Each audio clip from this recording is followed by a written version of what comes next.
দূর দূর দূর, নবাবের ভাগ্নে হলে কি হবে? কাজী সাহেবের দিলে কোনো রসকস নেই। সেই সবের থেকে মঞ্জিরে কতবার ডেকে পাঠালাম, তবু কোনো খুশ নেই। আঙ্কেল, আঙ্কেল খা। কাজী সাহেবকে ফিরিয়ে তাহলে পাঠিয়েছিস? পাঠিয়েছি হুজরাইন, মাগার মানে মাগার কি? আসতে পারবেন না। কেন? জরুরি কাজে ব্যস্ত আছি। কাজ কাজ আর কাজ। এই নবদ্বীপে আসার পর থেকে তোদের কাজী সাহেবের কাজ আর শেষ হয়। কাজ না করলে কেমন করে চলবে হুজরাইন? তামাম নবদ্বীপের শাসন ক্ষমতা যে হুজুরের হাতে। হরপাত তিনি যদি অন্ধের মহলে বসে থাকেন, তাহলে পূজাদের নালিশ শুনবে কে? থাক, থাক। তোকে আর মোসাইবি করতে হবে না। যেমন হয়েছে কাজী, তেমনি তার পেয়ারের কর্মচারী। যা, কাজী সাহেবকে ডেকে নিয়ে আয়। জি যাচ্ছি। তবে ডাকতে পারবো, নিয়ে আসতে পারবো কিনা সে কথা খুদাই জানে হুজরাইন। তোবা তোবা তোবা, চিনতে দিকে ঘৃণা ধরে গেল। আজ আসুক কাজী সাহেব, একটা হেস্ত নেস্ত পরেই ছাড়বো, তবেই আমার নাম। বান্দা হাজির হুসাইন। কি বললো কাজী সাহেব? জি, এখন তার সময় হবে না। তা হবে কেন? দুনিয়া সবার জন্য তার সময় আছে, শুধু আমার জন্যই নেই। ই আল্লাহ! জনাব, থাক থাক, সেলাম করার সময় নষ্ট করতে হবে না। বলো, কেন তুমি ডাকছিলে? দরকার আছে। কি দরকার? বাঁধের পরে বসার সময়টুকু কি জানাবো না? তোমার জাহাবরা যদি ঘরে বসে থাকে, তাহলে নবদ্বীপের একটা মাথা জগায় মাথায় আসতে লাগবে না। সব নিয়ে আমি ঘর করছি না। ওদের ফেরেশতা যতদিন না ভাঙতে পারবো, ততদিন আমার শান্তি নেই। ওমা, চলে যাচ্ছে যে? বলবার যদি কিছু থাকে, তাহলে রাত্রে বলো, আর খুলে আমি শুনবো। রোজই তো কাজ নিয়ে মেতে থাকো। চলো না গো, আজ একবার বিয়ে বাড়ি থেকে ঘুরে আসি। বিয়ে? কার বিয়ে? প্রিয়ার গো প্রিয়ার, আমার সঙ্গে বিষ্ণু প্রিয়ার। সনাতন সে তো হিন্দু। তার সঙ্গে তোমার পরিচয় হলো কেমন করে দিল? সে মজার কিসা। হিন্দু বিষ্ণু প্রিয়া তোমার সঙ্গে পরিচয় করলো? শুধু কি পরিচয়? শরীরের সঙ্গে আমার রোজ গঙ্গার ঘাটে দেখা হয়। ও গঙ্গা স্নান করে, আর আমি তান্ডামে বসে দেখি। তা ফুলসজ্জায় আমি গেলে না বেগম, আমাদের যাওয়া হবে না। জানো, অন্যায় করে আমাকে দুর্বল করে নিও না বেগম। আনন্দযোগ্য আমন্ত্রণ হচ্ছে, দুধের অশ্রু মোছানোর দায়িত্ব অনেক বেশি। চোখ মেলেছে দেখো প্রাসাদের চারপাশে অসহায় কঙ্কাল মানুষের ভিড়। এই সহায় সম্পর্কের মানুষ কাকে কাকে শোনাবে তাদের উপর অত্যাচারের কাহিনী? নবদ্বীপে তো তেমন কোন রাজ কর্মচারী নেই। কেন নেই? কেন? এই কেনর উত্তর একমাত্র তোমার নবাব হোসেন শাহ দিতে পারে। নগর পাঠান জগন্নাথ মাধব। যাও, নিয়ে এসো। আমি না, তুমি অন্দরে যাও। যাচ্ছে জনাব। এই পোড়া নগরীতে তুমি আজ ইস্তফা দিয়ে দাও। জানোয়ারের মতো দাসত্ব করে রাজভোগ খাওয়াচ্ছে, মানুষের মতো মাথা উঁচু করে নুন ভাত খাও অনেক অনেক ভালো। জানোয়ার, এই জানোয়ার, জানোয়ার গোটা নগর গৌরবঙ্গটা জানোয়ারে ভরে গেছে। হ্যাঁ হ্যাঁ, আমি ইস্তফা দেব। তবে তার আগে একটা সচ্চা ইনসান দেখে যেতে চাই, যার কণ্ঠস্বর নবদ্বীপের সারা মানুষের ফিরিয়ে দেবে তাদের অত্যাচারের কাহিনী।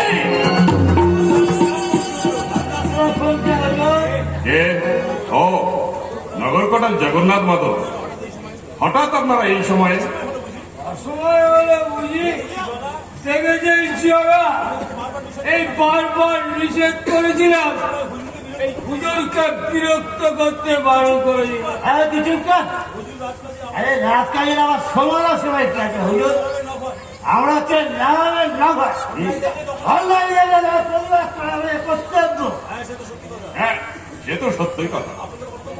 আপনাদের কর্তব্য জ্ঞানের জ্বালায় নবদ্বীপে নাভিশ্বাস হয়ে গেল। বলুন, বলুন কেন এসেছিলেন? আরে নিজেদের মতে আসেনি, ওই দুই সালের ঠাকুর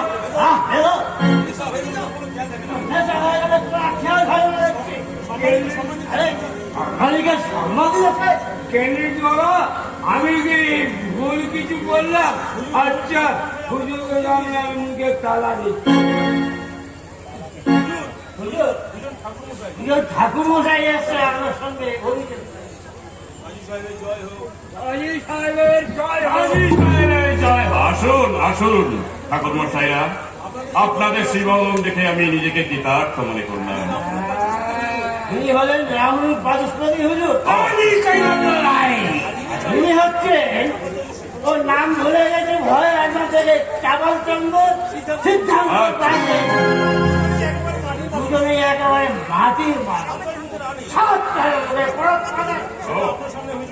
ওটা আপনার সামনে হুজুর, ওরা আড়াই একটা আমার। হ্যালো,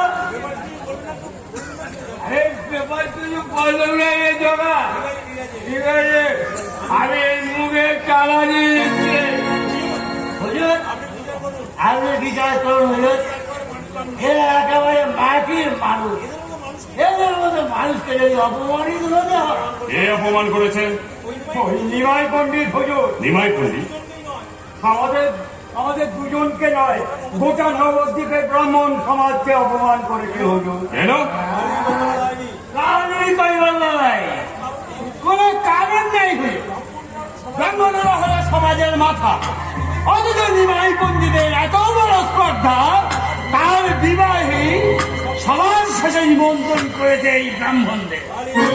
কারণই কইবার নাই। আমরা শান্ত ধর্মভীর, ওই নিমাই পণ্ডিতের অসাধ্য কাজের একটু প্রতিবাদ করতে গিয়েছে।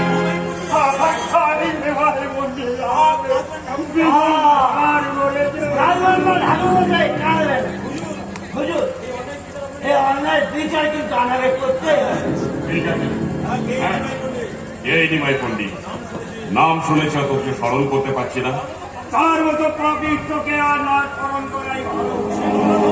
সে নরাধ, সে আচার অনুষ্ঠান কিছুই মানে না। লজ্জার কথা কি বলবো, আর 10 বছর তার পিতৃবিয়োগ হয়েছে, অথচ এখনো পিণ্ডদানও করেনি। ঠিক আছে ঠিক আছে, আপনারা আসুন, আপনাদের অভিযোগ আমি তদন্ত করে দেখব। আর হ্যাঁ, যথাসময়ে আমার হুকুম জানতে পারবো।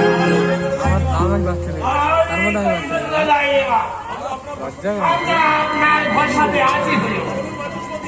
চলো চাপা।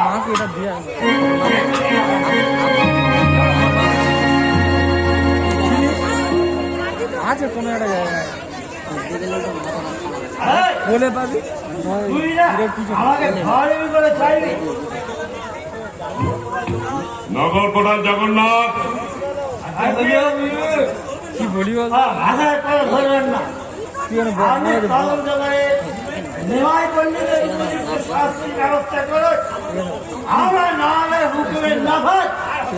আয় আয় হলো কি অদ্ভুত রাজশক্তি, কি আশ্চর্য নীতি জ্ঞান! গোটা নবদ্বীপের শুভ দায়িত্ব যাদের হাতে, তারাই এসেছে মিথ্যার পেশাদি করতে। কিন্তু কে এই নিমাই পণ্ডিত? তুচ্ছ কারণে সে যে প্রভাবশালী ব্রাহ্মণদের অস্বীকার করতে পারে, সে তো সামান্য মানুষ নয়। তবে কি সে আমার দেখা সেই ইনসান? না না না, আজই তদন্ত করতে হবে। আক্কেল আক্কেল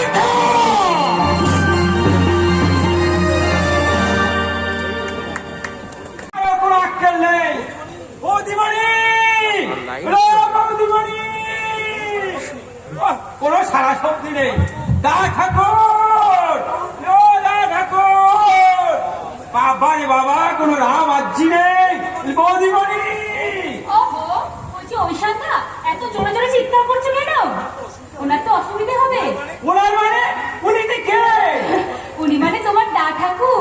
দেখো তোমার দা ঠাকুর, এই নিশান চন্দ্র থেমে গেলে না, বাপ ঠাকুরটাকে তো একটা করে না। হ্যাঁ, দা ঠাকুর, ও দা ঠাকুর। কি হলো এই সন্ধ্যা? এমন করে ডাকছো কেন? ডাকছি তোমার বিচার করবার না কেন? কিসের বিচার করার জন্য ডাকছিলে তুমি? ওসব পরে শুনবে, এখন তুমি বলো এতক্ষণ ধরে ঘরে বসে বসে একা একা কি করছো? পাঠ করছিলাম। পাচ্ছিলাম ঈশানদা। আচ্ছা কে তোমার পণ্ডিত বলে বলো তো দা ঠাকুর? আরে এমন সুন্দর পরীর মতো বইয়ের মুখের পানে না তাকিয়ে যে বেকার ছেলে ওই সুগুলো পুলিশের মন্ত্র পুজো থাকে সে পণ্ডিত নয় গো, পণ্ডিত নয়, সে একটা মুখ। ঈশানদা। আর তোমাকেও বলিহারি চাই বৌদিমণি, এত লজ্জা কিসে? লজ্জা থাকলে পুরুষ মানুষকে বশ করা যায় না গো। ঈশানদা, পুরুষ মানুষকে বশ করা যায় না। ঈশানদা, আমার মনে হয় মা বোধহয় তোমার ভেতরে ডাকছে, তুমি গিয়ে মায়ের হাতে হাতে কিছু দেখেছ দেখেছ কেমন সময় কেমন বিধি কিচ্ছিরি ডাক। এই, তুমি দা ঠাকুরের সঙ্গে কথা বলো, সাবধান, কোথাও যেতে দেবে নি।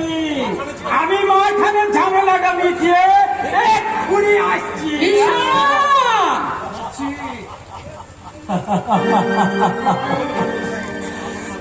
পাগল মানুষ। নাও বিষ্ণুপ্রিয়া, পুঁথিটা রাখো। এটা কিসের পুঁথি গো? কি পাঠ করছিলে তুমি? গীত গোবিন্দানী, জয়দেবের রচনা, বড় শক্ত কাব্য। আমাকে একটু পাঠ করে শোনাবে? নবদ্বীপের সকলেই তোমার পাণ্ডিত্যের প্রশংসা করে, আমারও বড় ইচ্ছে করে তোমার মুখ থেকে একটুখানি পাঠ শুনি। শোনাবে গো একটু পাঠ করে আমায়? কাব্যের অর্থ যারা বুঝে না, আমি তার কাছে কাব্য পাঠ করি না প্রিয়া। বিয়াকে কাব্য রচনা পরাজিত করতে পারে এমন সন্দেহ নবদ্বীপের কারণে না। না গো না, হাম খাঞ্চনের কথা তুমি কিছু মনে করো না, আমার বিদ্যা বুদ্ধি সামান্য। তবে আমার মনে হয় তুমি যদি আমাকে পাঠ করে শোনাও তাহলে গীত গোবিন্দমের অর্থ ছন্দ আমি বোধ সবই বুঝতে পারবো। শুধু অর্থই নয়, ছন্দও বুঝতে পারবে। উত্তম পরীক্ষা হয়ে যায়। তবে একটা কথা কাঞ্চনা, তোমার বান্ধবী যদি অকৃতকার্য হয়, আমি কিন্তু একটা শ্লোক পাঠ করেই বন্ধ করে দেব। ঠিক আছে মশাই, ঠিক আছে। তৈরি হতে হয়, এসব কাজগুলিকে পরাজিত করে পণ্ডিতের বড় অহংকার বেড়ে গেছে। ঠিক আছে, আমি পাঠ করছি। পঞ্চম স্বর্গ, ধ্রুবপদের পরের অংশ থেকে পাঠ। রতিশুক সারে গতমুভি সারে মদন মনোহর বেশম নগর নিতম্বিনী গমন বিলম্বন অনুসরতাই হৃদয়েশম। এবার অর্থ বলে।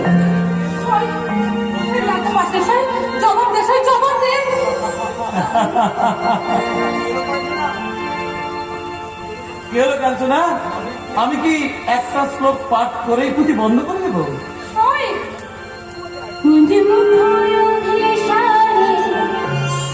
ওঠে বসে বারে বারে নল কিশোর সাজে মদন তরিতে নিতম্বিনী বায়ুবে গগনে তরিতে নিতম্বিনী বায়ুবে গগনে মানতম হৃদয়ে ধীর সবীরে যমুনার তীরে বসতি বনে বনবালী পীন পয়ধর পরিসর বর্ধর চঞ্চল কর যুগশালী। মন্দ সমীরণম যমুনা তীরঙ্গনম বনশিতে বনে বনমালী যৌবনময়ী নখ পরিসর নিপীড়ন যৌবনময়ী নখ পরিসর নিপীড়ন হস্ত যুগ বলশালী। পদতি পদত্রে বিচলিত পত্রে সংকৃত ভবতবৈয়ানম রচয়িত শয়নম বিচলিত নয়নম পশ্যতি তব বন্ধনম। যারা পথে বিচলিত অনুসরণে সশঙ্কিত যারা পথে বিচলিত অনুসরণে সশঙ্কিত পদধ্বনি ক্ষণে ক্ষণে ভাসে রসনে শয়নে সচকিত নয়নে বসনে শয়নে সচকিত নয়নে বধূ থাকে বিষ্ণুপ্রিয়া, তুমি গীত গোবিন্দ পাঠ করেছ? তার মানে আমি আমি বলছি বিষ্ণুপ্রিয়ার কাছে তুই হেরে গেছিস। একই না না থাক থাক থাক, হাসতে হতে হবে না, ব্যস্ত হতে হবে না। কি জানো সোনালি মা তুমি, মনটা আমার ভরে গেছে। আমি নিমাইকে গঙ্গা স্নানের কথা স্মরণ করিয়ে দিতে এসেছিলাম, কিন্তু তোমার গান শুনে আমি সব ভুলে গেছি। সে কি গঙ্গা স্নানের সময় হয়ে গেছে? শিষ্যরা হয়তো আমার অপেক্ষায় বসে আছে, আমি যাই। চলে যাবে না পণ্ডিত মশাই? বড্ড করে হেরে গেছে, শাস্তি দিতে হবে। আগে অঙ্গীকার করুন, কি শাস্তি নেবেন? বলবো, আজ দ্বীপ্রহরে তোমার বান্ধবীর হাতে আমার সশিষ্য ভোজন গ্রহণ।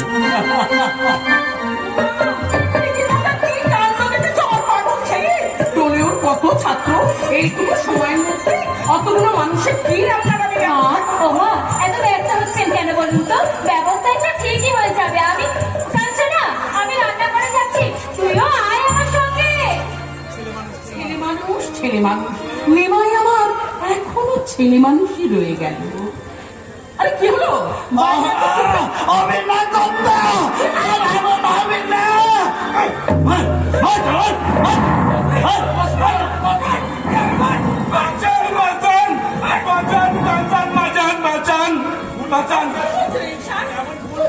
এমন ভুল আর কোনোদিন হবে না মাজান। বেটারে এত বড় সাহস যে চো চো করে বাড়ি ভিতরে ঢুকে পড়েছে।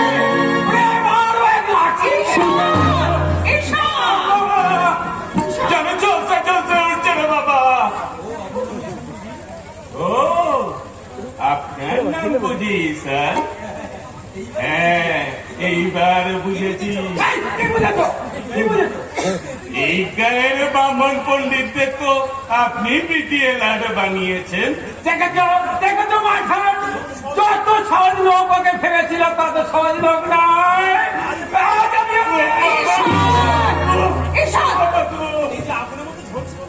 আগুনের মতো ঝলসে ঝলসে উঠছে গো।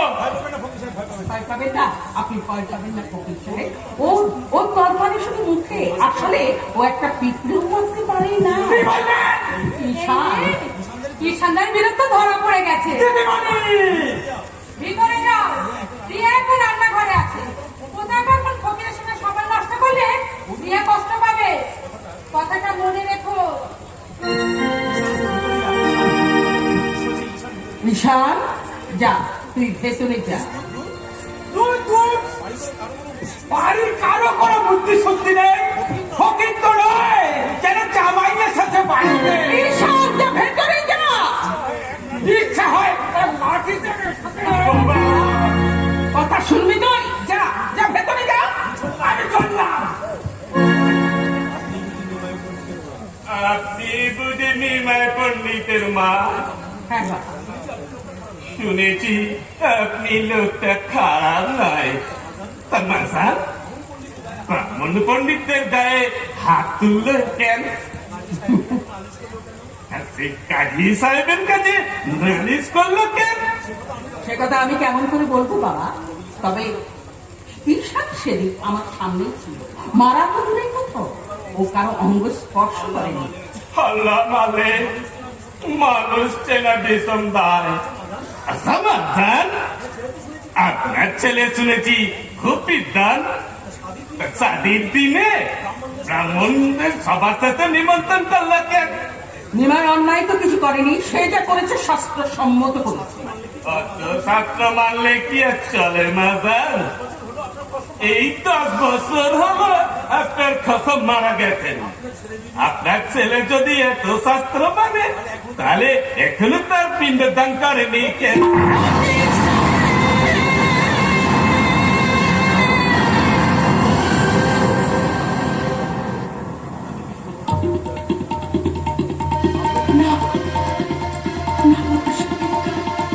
আপনাকে আমি কিছুই বলবো না, আপনি ক্ষুধার্ত।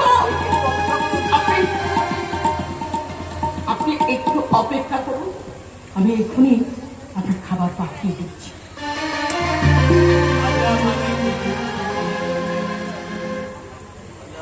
আল্লাহ মালি, তাহলে কাজী সাহেবের অনুমান ঠিক। দোষী ওই নিমাই পণ্ডিত নয়, আসল দোষে ওই টিকিয়ে হলো ব্রাহ্মণের দল।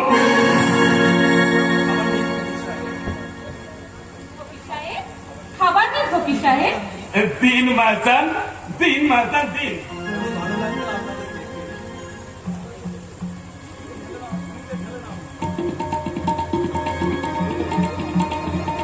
বড় ভালো লাগলো আপনাদের দেখে। সংসার তো নয় যেন পেহে খোদা আপনাদের দয়া করুন।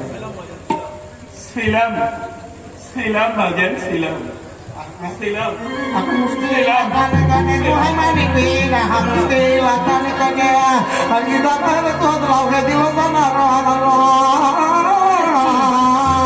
সবার মুখে এক কথা, যে সুখ স্বর্গে নেই সে সুখ আছে আমার সংসারে। সত্যি তো, এমন দয়াময়ী শাশুড়ি, এমন এমন দেবতার মতো স্বামী আমার। আরে ওই তো স্বামী দেবতা আসছে। বাবা মুখখানা কি গম্ভীর, আমি গম্ভীর মুখে হাসি ফুটিয়ে তবে শুনবো। বিষ্ণুপ্রিয়া, একে তুমি তুমি একা ফিরে এলে যে? নিমন্ত্রণের কথা ভুলে গেছো বুঝি? না তাহলে শিষ্যরা কোথায়? ওরা আসবে না।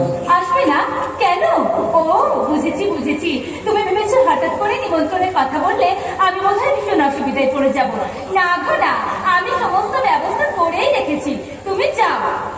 চলে যাও না প্রিয়া, আগে তুমি মাকে ডাকো, অনেক কথা। কথা পরে হবে গো, কথা পরে হবে। আচ্ছা তুমি কি বলো তো, তুমি যে বড় মুখ করে শিষ্যদের খাওয়াবার কথা বলে গেলে, এখন যদি শিষ্যরা না আসে তাহলে মা যে ভীষণ মনে কষ্ট পাবে। আচ্ছা যাও, তুমি গিয়ে ঘরে বসো, আমি বরং ঈশানদাকে পাঠাই তোমার শিষ্যদেরকে আনার জন্য। না প্রিয়া, তার আগে তুমি মাকে ডাকো। কেন, কি হয়েছে? আমি স্থির করেছি আমি আজই গয়া যাত্রা করব।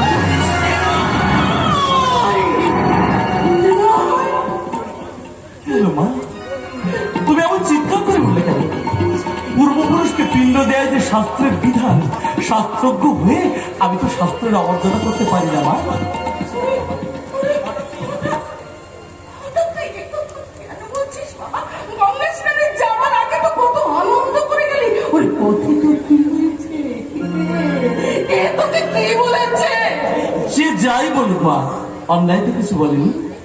অমত করো না মা, অমত করো না। আমি আমি আজই গয়া যাত্রা করব। কিন্তু গয়া যে অনেক অনেক দূরের পথ বাবা। ওরে ঈশান, ঈশান। ও বৌমা, বৌমা, তুমি তুমি অমন করে দাঁড়িয়ে আছো কেন মা? তুমি নিমাইকে নিষেধ করো মা, নিমাইকে নিষেধ করো। নিষেধ কেন করবো মা? শুভ কাজে যাচ্ছে, সৎ কাজে যাচ্ছে, আশীর্বাদ করুন ও যেন সফল হয়ে ফিরে আসতে পারে। অনুমতি দাও মা, অনুমতি দাও। আমি এক্ষুনি গয়া যাত্রা করি। এখনই যাবে? হ্যাঁ মা, এক্ষুনি যাবো। ঈশানদাকে আমি জিনিসপত্র গোছাতে বলেছি, গদাধর আসলেই আমি বেরিয়ে পড়বো। সে কি কথা বৌমা? বৌমা এত কষ্ট করে হাত দিয়ে রান্না বান্না করলো রে, শিষ্যদের খেতে আসা বলে কত আনন্দ। তুই চলে গেলে মেয়েটাও যে সারাদিন মুখে কিছু তুলবে না বাবা। মা গো, মা, রাত থেকে মেয়েদের কষ্ট হয় মা। দেবতা নাই বা গ্রহণ করলো, নৈবেদ্য যে আমি সাজিয়ে রেখেছি মা। আমি প্রতিজ্ঞা করেছি মা, পূর্বপুরুষকে পিণ্ড না দিয়ে আমি আর এ গৃহে অন্ন গ্রহণ করব না। দেরি হয়ে যাচ্ছে, তুমি অনুমতি দাও মা। কাজও দিতেই হবে। স্বাক্ষর করে পরে তুমি যে বিদ্যার দিগ্গজ হয়েছ, তুমি অনুমতি চাইলে কেউ কি না দিয়ে পারে? ঈশানদা, এই রইল তোমার জিনিসপত্র। আমাকে আর কিচ্ছুটি জিজ্ঞেস করো না। এত করে বললাম জয় ঠাকুর, আমাকে সঙ্গী করে নিয়ে চলো, কিছুতেই তুমি চলো না। ঈশানদা, ঈশানদা তুমিও কাঁদছো কেন? কি হয়েছে তোমার? এই দেখো, কটা দিন আমাকে না দেখে তুমি থাকতে পারবে না? তোমার উপর এখন কত দায়িত্ব, মাকে দেখতে হবে, বৌমাকে দেখতে হবে। নিমাই, এসেছিস গদাধর, চল। তুই সত্যিই যাবে বাবা? সেটা তুই বাইরে গেলে লক্ষ্মী মারা গেল। এবারে যদি কিছু হয় মা, এসব আপনি কেন বলছেন মা? কত দূরের পথে যাচ্ছে, মনে দুশ্চিন্তা এলে তুমি দুর্বল হয়ে পড়বে মা। তুমি যাও, যাও তুমি শুভ কাজে যাচ্ছ, এর ফল কখনো অশুভ হতে পারে না গো। যাও, আমি ভালো থাকবো।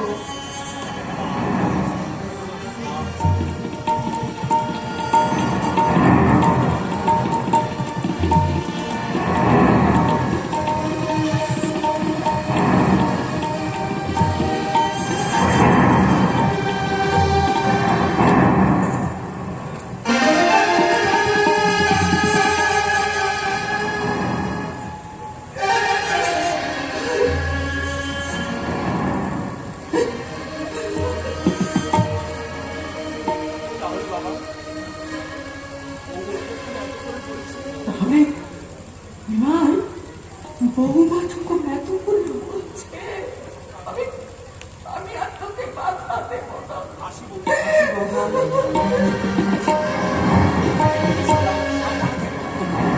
এসো ভাই, সাবধানে থেকো। নিমাই, তাড়াতাড়ি ফিরে আসবি বাবা। হ্যাঁ মা, তুমি নিশ্চিন্তে থেকে 3 মাসের মধ্যেই আমরা ফিরে আসবো। 3 মাস? মানো, তোমাকে ছেড়ে, এই নবদ্বীপ ছেড়ে শুধু গয়াকারে নয়, স্বর্গে গিয়ে হবে কোনোদিন শান্তি পাবো না, কোনোদিন শান্তি পাবো না।